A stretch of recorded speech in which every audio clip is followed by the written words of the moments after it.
Hey, dude. Thanks for helping me unload the buggy.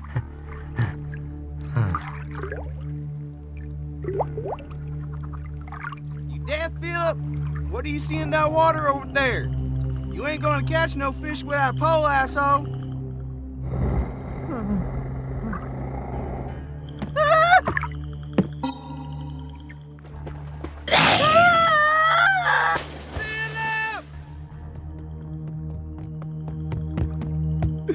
Philip!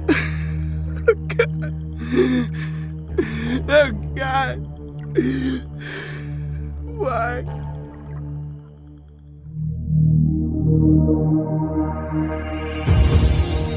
Sirenicide is not the only threat in Morriston. This is bigger than just our city. I need you to see that. The anathema is upon us. However, you'll not know its glory. Ah! You really don't understand, do you? You're going to bring us a war centuries sooner than it's due to arrive. I am in heaven. I'm truly his now, forever. No, I am not okay, Vima.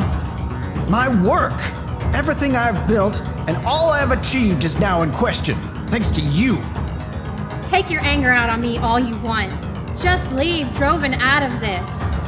Her soul is to be vanquished and given to the gods. I was pulled from the claws of death to deliver you to his arms.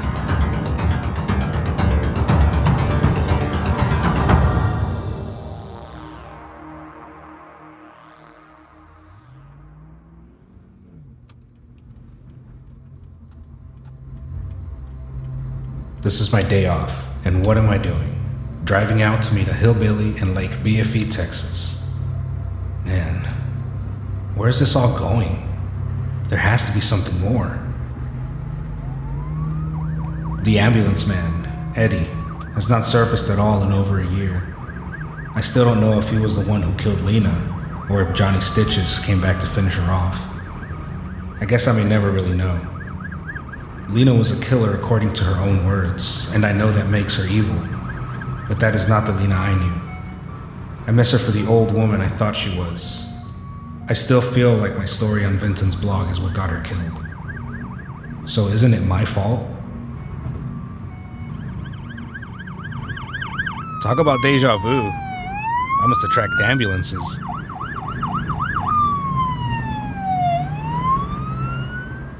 The numbness that Charles Blackwell, Lena, and so many others have described to me has been getting worse lately. A lot worse. I feel so disconnected from reality. Mundane would be an improvement to this feeling. I wonder what pushed Charles and Lena to their crazy-ass states of mind. I do feel the urge to hit people more than I used to. Maybe it's these investigations that keep me grounded in my sanity. It does get hard though with my hours, my boss, and my lack of sleep. I wish I had the means to break away from this day-to-day shit. It seems Harper has it figured out. Hello? Hi, just making sure you were still coming out here, Mr. Finnis. Yes, Marvin. I'm on my way right now. GPS says I'm a little over an hour out. Great.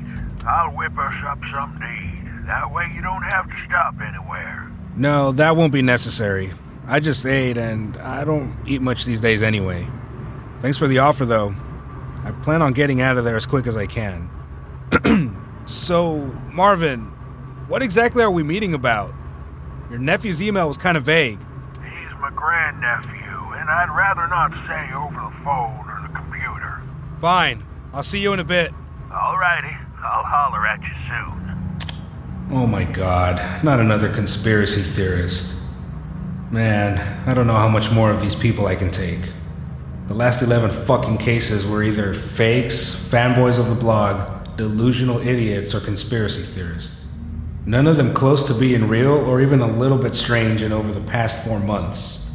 Even worse than that, I haven't found any more information on Sirenicide since the small slice I got from Lena's journal. Fuck. That's nothing on Eddie, Johnny, Doc, or any of the numbered ones in over a damn year. I don't feel alive without my quest. And without information, I'll never get out of this hell I'm sinking into. Something's gotta give.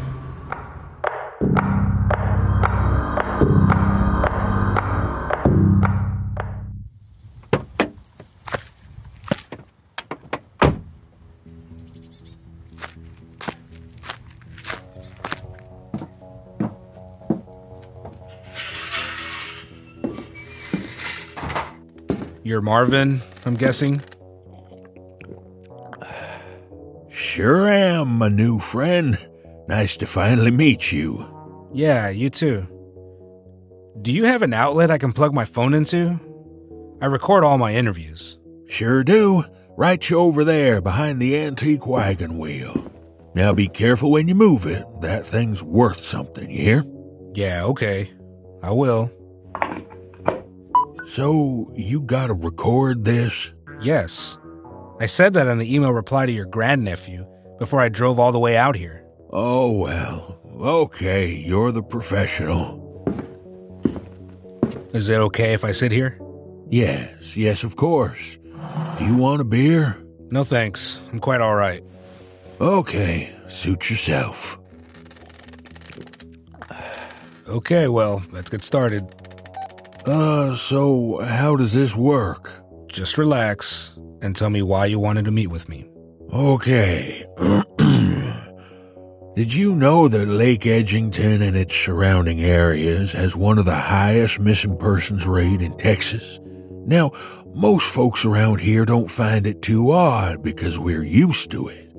I never really paid much of a mind to it, but recently it has affected my family. In order for you to understand, let me tell you about one of Sawberg's favorite residents, Yellow Eyes. Really? Mr. Fletcher, no disrespect, but I've heard a lot of these types of stories. I did not drive over 100 miles north to listen to some campfire tales. My time is very limited. The email stressed you had to meet with me and not the authorities. I wanted to meet with you after my grandson had told me a lot of your stories. I can't trust the cops, not like they would care or listen anyways. I think the government knows what's in these waters, but that's not why I wanted you to come here. As was stated in that computer letter email thingy, this story needs to be told. I know after what my grandson Philip said about your work that you are the man I needed to see. I need you to tell this tale to the world like you've done with the other stories in the past. You follow me, son? This ain't no campfire ghost tale. This here is reality around here, and we need the world to know. Okay, fine. Wait, Philip? I thought his name was Jeremy. No, they're cousins. Well, were cousins. Oh. I'm sorry. That's why I called on you, Mr. Finnis. So please, settle down and just listen to me. Yeah, I'm sorry. Go ahead. Yellow Eyes has been in the water and around these woods for God knows how long. Most believe he was first sighted in the early 1970s. Around this time, Morstan had the Army Corps of Engineers and TRA fill the area that would become our lake. Sawberg was, before the flood, larger than the town of Edgington, in which the powers that be is what the lake is named after. So Lake Edgington became a source of water for the growing city of Morstan in the south. These days, Sawberg is known for mostly fishing, boating, and not much else. We are the heart of Lake Edgington. In fact, you can't leave Sawberg without crossing one of the lake's legs. Yeah, it's a real nice and quiet place. Too quiet sometimes. Anyways, Yellow Eyes is a very silent hunter, and this creature is legendary for his elusive nature. A master at preying on people who are careless around the lake water and that camp alone in the woods. It's never been caught on video. A few years back, a famous swimmer from round our parts was found dead in the depths of the lake after weeks of searching. That one actually made national news thanks to his fame, though no one believed us locals when we tied it to Yellow Eyes. No autopsy report was ever released. They never are. Yellow Eyes gets the name from the pupilless, enormous yolk-colored bioluminescent eyes that it has. The thing is humanoid for the most part, but the skin... Okay. Yeah, skin... Whoa. I'm sorry, but I'm gonna have to stop you here. I know something happened to your grandson, but this story is not something I can publish with just speculation. I need to get back to Morstan. You don't believe me, do you? No, I believe you. I've seen a lot of things that most people think can't exist, and trust me, I've seen them. That's the difference. I'm sorry, I have a lot to move forward on in my other investigations. I don't have the money, time, or resources to waste on proving some backwood legend is real. That is not what I do. Again, I'm sorry. Do you want to see him? What? Him? Him who? Why, Mr. Yellow Eyes, of course. Him? Don't you mean it? No, it is a he, and he is in that freezer behind you to the left. Holy shit! What's wrong? I thought you had seen it all. I bet you believe in Yellow Eyes now, huh, boy? He's just staring up at me. Are you sure it's dead? His heart isn't beating, trust me. How did you even kill it? Well, if you'd sit down and set your phone back up, I'll tell you.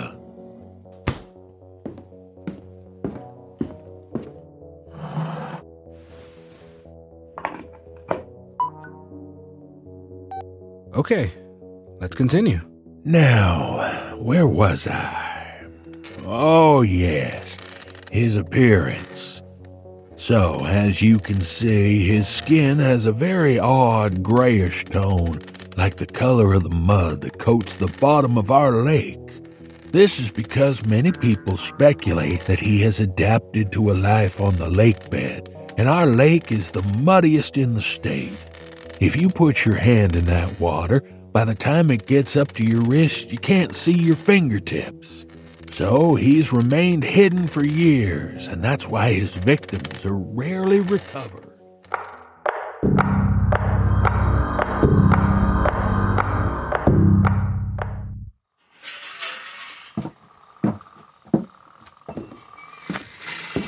Thanks again, Marvin. I am so sorry for your loss. I hope this story will bring your family and this community some assistance, because something has to be done about this cover-up. You have my number. Please call me if you learn any more. I will, Mr. Finnis. When you're not so busy, you should come up here on a weekend and we can go fishing. Not all of Lake Edgington is a horror story, you know. Sounds like a plan. I'll talk to you soon. Have a good night. Drive safely now.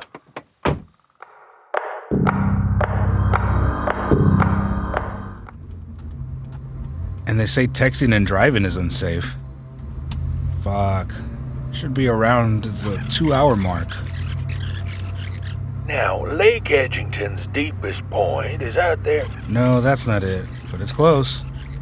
And by the time he was out of the water, I couldn't... Shit, too far. So, I'm guessing you want to know what I did after I found his underwater den. Yes, this is it. Yeah, I can't believe you went in there alone. And that low on air. Well, I guess I wasn't really that conscious of how much air was left in my tank. But I didn't think the lack of oxygen is what made me lightheaded. It was all of the bones, everywhere. I mean everywhere, hundreds of them. They weren't all animal bones, though. In fact, most were human. The muddy bottom of the water hid probably another few hundred from my view. It just wasn't right. I mean, we have dozens and dozens of missing persons cases a year, but not thousands. And then I saw it. In the darkness, 2 large yellow eyes fixed on me. so I swam to the surface as fast as I could. Once I got to the shore, I ran to my truck and grabbed my hunting knife and my 1911. By the time he was out of the water, I had my pistol aimed right at him. I screamed at him, "Where's my grandson? What did you do with Philip?" He just tilted his head at me and bared his teeth. He was licking the tips of his fangs when I cocked back the hammer. The sound must have triggered something, for he turned around, stepping back towards the water. Well, adrenaline coursed through me like never before. I fired the gun, and the bullet struck him in his lower back. He hit the very shallow water face forward. But before he could get up, I was on his back driving my hunting knife between his shoulder blades. He let out a monstrous hissing noise, real guttural sounding. But I didn't care. I ignored it and kept driving my blade in and out. I was so entranced in my rage that I didn't even notice the transparent plasma substance pouring out of him instead of blood. By the time I realized this semi-glowing yellow substance, the kind that matched his eyes, it was already all over me. In that moment, I saw its heart, so I reached in with all my might and ripped it right out of his back. He belted out a bellowing sound that echoed off the water. And then he went limp, completely lifeless. Oh, my anger still flowing, I took the twisted heart and ripped it in two. After which, my sanity returned to me. I knew I wouldn't find Philip or his body, but I have exacted my revenge and avenged his death. So, the monster laid there with a giant gaping hole in its back. So I grabbed it by the legs and dragged him to my truck. Hello? Mr. Finnis, Matthew, can you hear me? Yes, Marvin, I can. Are you okay? You sound frightened. They're here, Matthew. He had family. Oh, shit. They're getting closer. Dozens sets of yellow eyes are all in the yard. Do you have your gun? Fuck, Shit. ah! Oh, man. Call the cops. I did that. They laughed and said they'd send an officer out in a bed. Then she asked if I was drinking. Oh, no. They're close enough. I can see their muddy gray flesh in the porch light. Shit. I'm turning around right now. I'm over 40 miles away, though. Just hold on. Oh, fuck. They're smashing in through the windows. Marvin, find a place to lock yourself in. Marvin! God. Marvin! No! Marvin! Hey there. This is Marvin's voicemail box. Leave a message and I'll call you back. Make sure that it's not incriminating. You know Big Brother and all of Echelon is listening. Bye now. Please hold up, Marvin. I'm coming.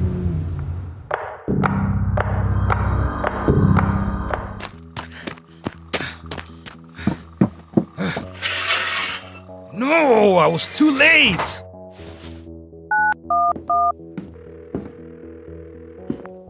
911. What's the nature and address of the emergency? Yeah, there's a man here, dead. I'm at 357 Pine Bridge Lane. Is he responsive at all? Do you need me to send the paramedics? No, he's dead. His body's been filleted and the blood is everywhere.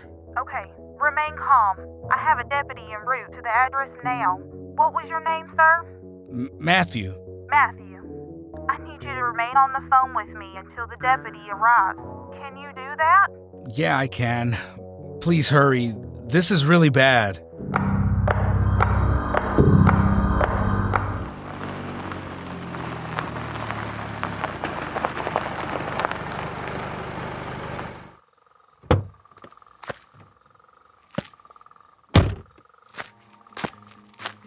Are you the one who called it in? Yeah. Yes, sir, I am. My name's Officer Dietrich. Sorry you had to see this. What's your name again? Matthew Finnis, sir. You're pretty shook up. I can see why. They cut this man up pretty damn good. They did. I was just talking to him a few hours ago. He was such a nice guy. Officer Dietrich, I know what did this to him, but I don't know if you'll believe me. Yep. I know what did this to him, too. I don't see what's so funny here. What's funny is I can tell you're definitely not from around here. This kind of thing's actually quite common. He's a victim of yellow eyes, and by the amount of these footprints, looks like he pissed off the whole clan. What the hell is going on here? Same thing that's been going on here for almost 50 years. If this has been going on for almost half a century, then why is it not national, if not international news? Oh, come on, man. Because the dark powers-to-be won't let it get to the news. And if they did, it wouldn't matter anyways. They own the damn news. They are the elite. Me and you are just their sheep. I think it's time you get back to your Morstan flock, boy. Yeah, that's probably a good idea. I've had enough of this little town. In conclusion, I firmly believe that Mr. Fletcher is correct and that there is something being hidden in the waters of Lake Edgington, specifically in the town of Sauber. Officer Dietrich's relaxed nature regarding the severity of Fletcher's murder scene was more than unsettling, it was living proof. I believe that this dark elite, as Dietrich put it, knows and might be responsible for what's going on up here. Hopefully this story reaches someone that can help.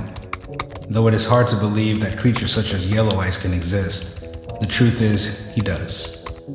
Like many of the stories written here, this one didn't lead me any closer in my investigation on Sirenicide or the USG. Although it has been an eye-opener and has brought me lots of insight into possibly a darker power at work. The caller ID is just a lot of zeros. Hello? Is this Matthew Joseph Finnis? Please confirm yes or no. Maybe. Is this Matthew Joseph Finnis? Please confirm yes or no. Who is this? Is this Matthew Joseph Finnis? Please confirm yes or no. Yes. Please log into your online banking portal. Once in, please confirm yes or no. What? Who are you? What is this? Please log into your online banking portal. Once in, please confirm yes or no. Fine. Fuck it. Okay.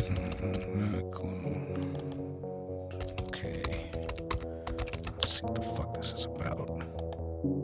Whoa. Holy hell. Please log into your online banking portal. Once in, please confirm yes or no. Yes. Did deposit 047808191 complete? Please confirm yes or no. Yes. Yes, it did. This has been one very odd day.